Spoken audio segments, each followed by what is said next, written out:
Les éclaireurs, EDF et les énergies renouvelables. Plus de 9 Français sur 10 sont favorables au développement des énergies renouvelables.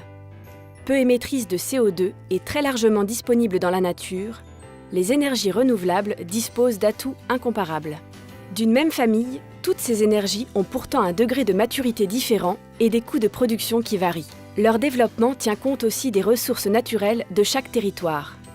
Par exemple, un fort ensoleillement favorise la mise en place de technologies solaires. La forêt et les déchets, la biomasse. Les précipitations, la présence de neige, de glaciers et de rivières, l'hydraulique. En France comme dans le monde, l'hydroélectricité, exploitée à grande échelle, est aujourd'hui la première des énergies renouvelables.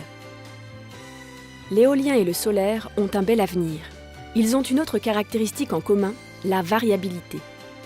Au pic de production d'électricité, quand les conditions sont favorables, succèdent des périodes de calme qui impactent l'équilibre offre-demande sur les réseaux. Et comme l'électricité produite ne se stocke pas, il est donc indispensable pour respecter l'équilibre entre production et consommation d'associer des moyens de production complémentaires, réguliers et flexibles comme le nucléaire. La France dispose d'un atout avec son mix de production parmi les plus bas carbone. Le groupe EDF est aujourd'hui présent dans plus de 20 pays sur l'ensemble des technologies.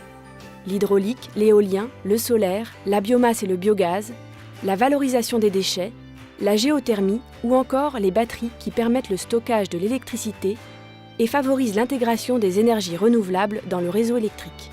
Chaque année, le groupe consacre plus de 2,5 milliards d'euros aux renouvelables, dont près de 30% en France.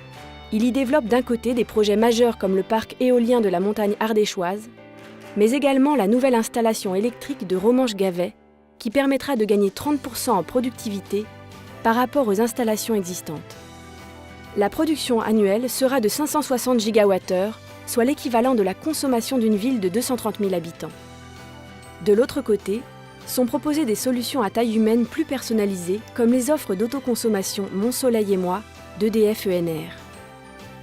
En 2016, le groupe EDF est le leader européen des énergies renouvelables, avec une production de 70 TWh. EDF est engagé dans une dynamique pour doubler sa capacité d'énergie renouvelable à l'horizon 2030.